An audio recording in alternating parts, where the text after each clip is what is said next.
So securing a sizable surety bond is no simple task. And there's a reason for that. These insurance companies, these sureties, they are solely focused on protecting themselves. Although the bond is designed to protect the obligee, they issue bonds with the extreme caution and due diligence and underwriting to hopefully never have to pay out the bond. However, if they do, then these surety companies, these insurance companies would prefer that whoever requests the bond, whoever, is issued the bond to pay for it. And, we've been down this road before.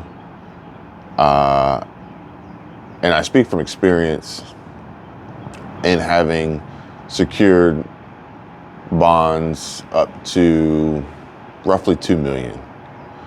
And in order to do that, you have to have substantial net worth and in your business, personal and or business, because odds are any sizable bond is going to be backed by a personal guarantee. So it doesn't even matter if your business isn't profitable or extremely wealthy. If you are, then the surety will hold you accountable, hold you liable for the debt. And I can only imagine trying to get coverage up beyond 100 million as we approach 500,000. Oftentimes, in my world of construction, this is when there would be a joint venture, a JV, and large companies could pool resources in addition to pooling their bonding capacity and ability. That capacity is key because the bonding capacity is a single capacity and an aggregate capacity. And for instance, let's just say you had a $2 million single and a $4 million aggregate, which means at most you're only going to get a $2 million bond on a project, and at most you could get two at the same time. This also had a lot to do with your work in progress and your receivables and your cash flow. Cash flow is key. Cash is king, folks. Remember that. And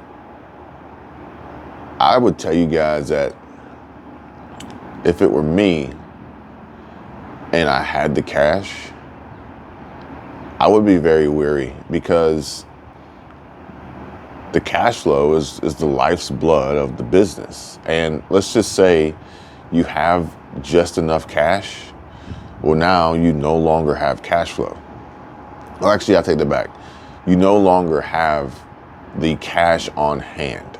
The cash flow is different. And if your cash flow is roughly 400 to 500 million, that's fine and good. But if you aren't liquid, then that could tank your business. So then, you'd have to find alternative ways of coming up with the cash or replacing the cash that you use with credit. And given the circumstances and the severity of the situation and the public nature and all these different things, I think it's going to be pretty hard to do. Damn near impossible.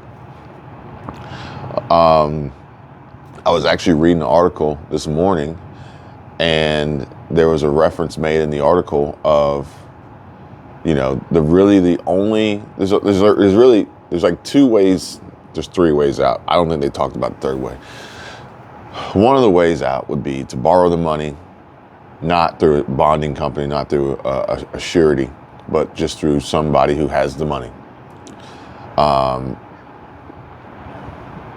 The second way would be to earn the money, how to make money, And we talked about this before, of being liquid, because having your money tied up in real estate or tied up in any asset for that matter that you can't immediately convert to cash means you're illiquid. If you had $500,000 in stocks, guess what? You could have done what everybody else did. You could have done what Bezos did. You could have done what Zuckerberg did. You could have done what the Walton's family trust did. You could have sold your stocks and you would have had cash immediately. And you add insult to injury because right now the banks are very weary because of their CRE commitments, and they're not super interested in putting themselves in a position where they know they're going to lose money. Not only when you request a bond do you have to provide a ton of information on yourself, you have to provide information for the underwriters to assess the risk. And if the risk is that, you're being sued by somebody irrational who controls the legal system in essence and wants to see you fail, then odds are they're going to get what they want, and they're going to pull your bond, and we're going to have to pay for it. Can you pay for it? Because if you can, you got to prove it. And if you could, then why don't you? So the first way would be to borrow the money from somebody who has it. The next way would be to sell assets to get the money, in this case, real estate. And then the third way would be to not do it and pay the interest. And so if you're going to appeal and you win, it's a moot point. But if you're going to appeal and not, or if this interest is going to cost you greatly in this entire process, then you're really left with just options number one and options number two, which is to borrow the money or sell. If you're tied up in real estate and the real estate doesn't have the equity in it, then because it's mortgaged, it's leveraged, there's liens, then the real estate's no good to you from a resource of pulling cash. Not only that, what banks want to mortgage against it in this current market? That's a good question. At what rate do they want to charge you to mortgage? And or, if you were to list it in a fire sale situation, I guess this is an opportunity to use the trending keyword bloodbath. It'll be a bloodbath. But if you wanted to sell it, who's going to be able to buy it?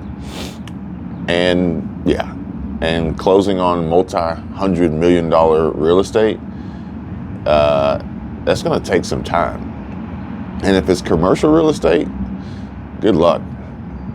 So, interestingly enough, option number one seems to be the best option of borrowing money from a friend.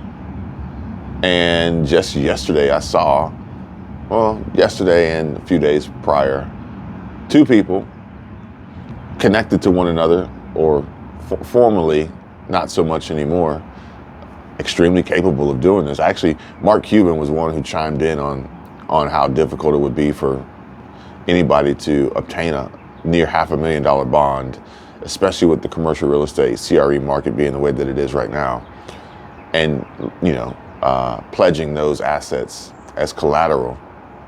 But Jeff Bezos and Mackenzie Scott, they could easily stroke the check. And in fact, Mackenzie just did the other day to the tune of $640 million.